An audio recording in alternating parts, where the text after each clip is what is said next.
میرے حبیب کریم سید عالم صلی اللہ علیہ وسلم نے فرمایا، اللہ کریم نے بندے کو مخلوق کو پیدا کرنے سے پہلے جو تحریر سب سے پہلے لکھی تھی نا، اللہ نے اپنے پاس جو جملے سب سے پہلے لکھے تھے بندے بنانے سے بھی پہلے، وہ فکرے یہ تھے کہ ان رحمتی سبقت اعلی غضبی، رب کریم نے لکھا تھا بے شک میری رحمت زیادہ ہے، میرا غضب زیادہ نہیں ہے۔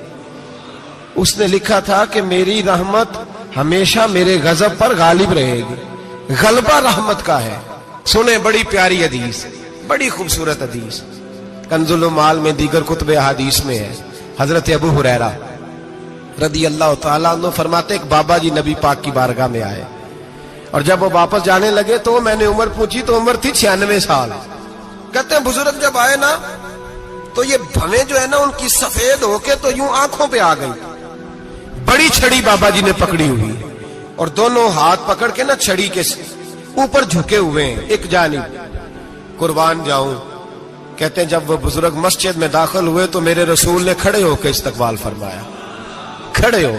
اور نبی کریم صلی اللہ علیہ وسلم نے آگے بڑھ کے بابا جی کو بازو سے پکڑا اور بٹھایا۔ حضور بیٹھ گئے، کہا بزرگوں کیسے آئے ہو؟ تو کہتے ہیں وہ بابا جی بات کرتے تو آنکھ کھول کے پہلے حضور کا چہرہ دیکھتے، پھر وہ بات کرتے تو ان کے لب و لہجے کے اندر بڑی پریشانی، بڑی تکلیف، بڑی مایوسی۔ عرض کرنے لگے یا رسول اللہ، حضور زندگی ساری گناہوں میں بیت گئی ہے، حضور غلطیاں ہی غلطیاں، یاد ماضی عذاب ہے، یا رب چھین لے مجھ سے حافظہ میرا۔ اے اللہ کے رسول بڑی لمبی فہرست ہے، پاپ ہی پاپ ہے، کالے سیاہ دفتر ہے۔ یا رسول اللہ صلی اللہ علیہ وسلم جب پلٹ کے دیکھتا ہوں حضور مجھے نیکی دکھائی نہیں دیتی۔ حضور اس عمر میں آپ کا ایک صحابی ملا ہے، اس نے بات سمجھائی ہے تو تھوڑا خیال آیا ہے، لیکن یا رسول اللہ صلی اللہ علیہ وسلم اب میرا وجود بیکار ہو گیا ہے، حضور بوڑھا ہو گیا ہوں۔ تین باتیں کہیں بزرگوں نے اور نرالی کہیں، کہنے لگے یا رسول اللہ صلی اللہ علیہ وسلم، حضور اب تو میری کمر بھی سیدھی نہیں ہوتی کہ میں نماز ہی صحیح ادا کر سکوں، بوڑھا ہو گیا ہوں۔ یا رسول اللہ صلی اللہ علیہ وسلم اب میرے اندر طاقت نہیں کہ میں محنت مزدوری کر کے صدقے اور خیرات دے سکوں۔ یا رسول اللہ صلی اللہ علیہ وسلم اب میں تلوار لے کے جہاد بھی نہیں کر سکتا، حضور نہ میں لمبی نمازیں پڑھ سکتا ہوں، آقا نہ میں صدقات و خیرات دے سکتا ہوں، محبوبہ نہ میں دین کے لیے کوئی جہاد کر سکتا ہوں، بیکار وجود ہے، بیکار وجود کو تو گھر والے برداشت نہیں کرتے، بچے دعا کرتے ہیں یا اللہ ابا جی کو پردہ دے دے، اماں کو پردہ دے دے، بیکار ہو گیا ہوں اور آج آیا ہوں تو مجھ بیکار کو میرا رب قبول کر لے گا؟ آج کلمہ پڑھوں تو بیکار ہوں، کسی کام کا نہیں، نہ نماز نہ صدقات نہ جہاد، قبول کر لے گا؟ حضرت ابو ہریرہ فرماتے ہیں جیسے برسات میں بارش کی جھڑی لگتی ہے، یوں مصطفیٰ کی آنکھوں سے جھڑی لگ گئی، حضور کھل کے روئے، کھل کے۔ اور میرے حبیب پاک نے فرمایا بزرگوں بڑے مجاہد ہیں، دین کے لیے جہاد کرنے والے بڑے ہیں، رب کریم کو آپ کی تلوار کی اتنی حاجت نہیں، اور فرمایا اس کے خزانے کوئی خالی تو نہیں کہ آپ ہی گویا صدقہ دیں گے تو بھرے جائیں گے، اور فرمایا پھر رب کریم کی شان میں اضافہ نہیں کرتی عبادتیں، وہ تو بندے کو نفع دیتی ہیں۔ میں بزرگوں نہ آپ جہاد کریں نہ آپ صدقات دیں، لا لمبی نمازیں پڑھیں، آپ صدق دل سے آ جائیں، اللہ کے رسول کا وعدہ ہے رب آپ کو بغیر حساب کتاب جنت عطا فرما دے گا۔ آنا تو شرط ہے کہ نہیں؟ آئیں تو صحیح، نہ پہنچے تو صحیح، آ جائیں، اس کو نہیں عادت صدقات و خیرات کی، جہاد کی، تبلیغ، آئے تو صحیح نا۔ ان العبد اذا اعترف ثم تاب تاب اللہ علیہ، میرے حبیب نے فرمایا بندہ جب رو کے کہتا ہے نا یا اللہ غلطی ہو گئی معاف کر دے، فرمایا میرا مالک اسے فوراً ہی معاف فرما دیتا ہے۔ تو آ تو صحیح، تو آتا ہی نہیں، تو آ ہی نہیں رہا، تو گھر میں بیٹھا ہوا ہے، تو سویا ہوا ہے، تو دکانداری کر رہا ہے، تو پیسے گن رہا ہے، تو آیا ہی نہیں، آ تو صحیح۔ بلکہ میرے نبی پاک فرماتے ہیں جب اللہ پاک کا بھاگا ہوا غلام آتا ہے پھر تو اللہ زیادہ راضی ہوتا ہے، پھر تو اللہ زیادہ راضی ہوتا ہے، زیادہ راضی ہوتا ہے، تو آ تو صحیح، پہنچ تو صحیح۔ بلکہ صوفیاء تو اور بات کرتے ہیں، وہ کہتے تو کبھی بھول کے بھی رب رب کرے تو اللہ تو اسے بھی قبول کر لیتا ہے، بھول کے۔ ملا رومی کہتے ہیں بنی اسرائیل کا بندہ ہے،